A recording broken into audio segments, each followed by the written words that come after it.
if I can summarize everything that I have seen so far, it's a scapegoating.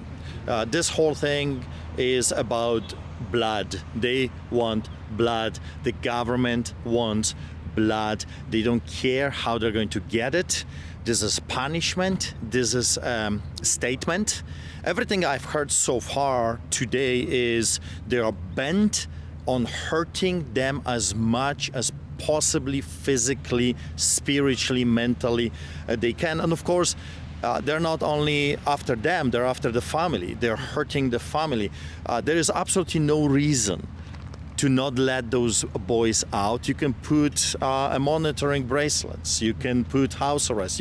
There are mechanisms here in our country that you can actually make a person to obey the release order to the best of, government's abilities. I mean, there is absolutely no record right now that those boys will not obey the release orders. Actually, contrary. The record, almost 2 years of imprisonment, it shows that they are willing to abide by the rules. There's no fights, there are no riots, there are no things that I've heard so far that they're doing anything or breaking any laws within the prison system. So that's an indication on its own. They show up for the trials, they cooperate, they obey the rules, the administrative rules within the remand center. So that's an indication to me that they would be willing to obey the conditions on the release order. The Crown prosecutor is absolutely not interested in that. They are for the blood. They want to make sure that those boys suffer as much possibly they can, and the families as well. What I'm trying to say is this is a pure vendetta. Like, there's no question in my heart that this government is bent on just showing the muscle and showing that we will hurt you if you dare to oppose us. And last question, we did talk about this before, but I think it's worth to emphasize that there is no media here today. Of course, because I told you in the last interview, they already have what they wanted. They have their story, they have their violence without violence, but the story was very clear. The public heard their version of the story. They're not interested in the public to learn the real, series of events. Because then the public would understand what I understand, seeing this before under the boots of the totalitarian regime, that this is a show. This is a show trial. This government is not interested in the truth. The government already has what they wanted.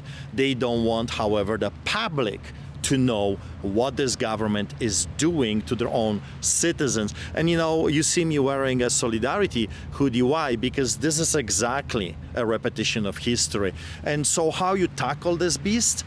Well, you need to elect a new government. There is no other way. If you keep doing the revolving door, if you keep thinking that this government is going to fix your problems while this government brought you those problems in the first place, you're delusional. My wife doesn't like me to say it, but I'll say it again. If you think that the rapist that was raping you for 3 years is going to stop raping you, you're just plain stupid. You have to understand that those people are not capable of changing their modus operandi. You must change the government, and that's where I come in.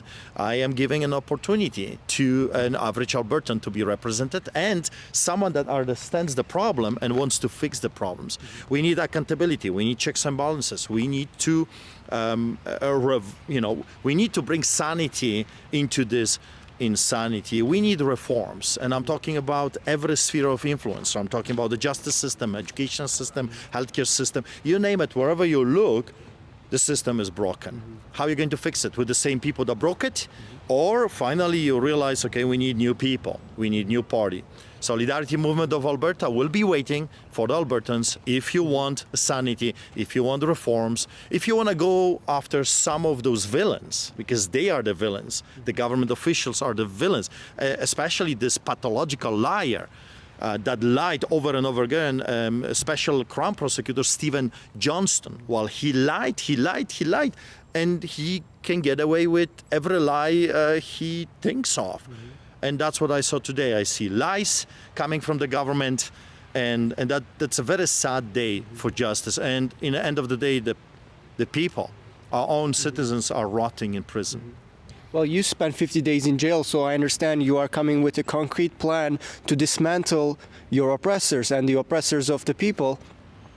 Would you characterize it like that? Of course. I mean, why, Mocha, do you think they're so afraid of me? Because I've tasted. I've tasted the corruption. I've seen it.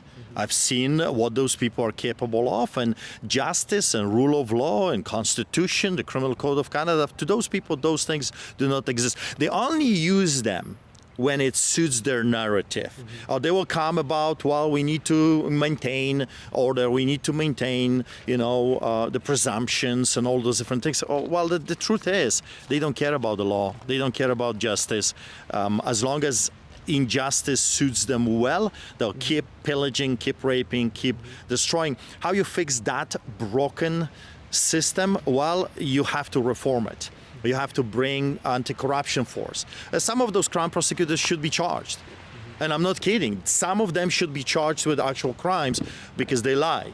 They manufacture stuff. They make stuff up, whatever suits their narrative. And this has to stop. Who is going to stop it? I mean, the premier that is in it right now, or the government that did this to us in the first place?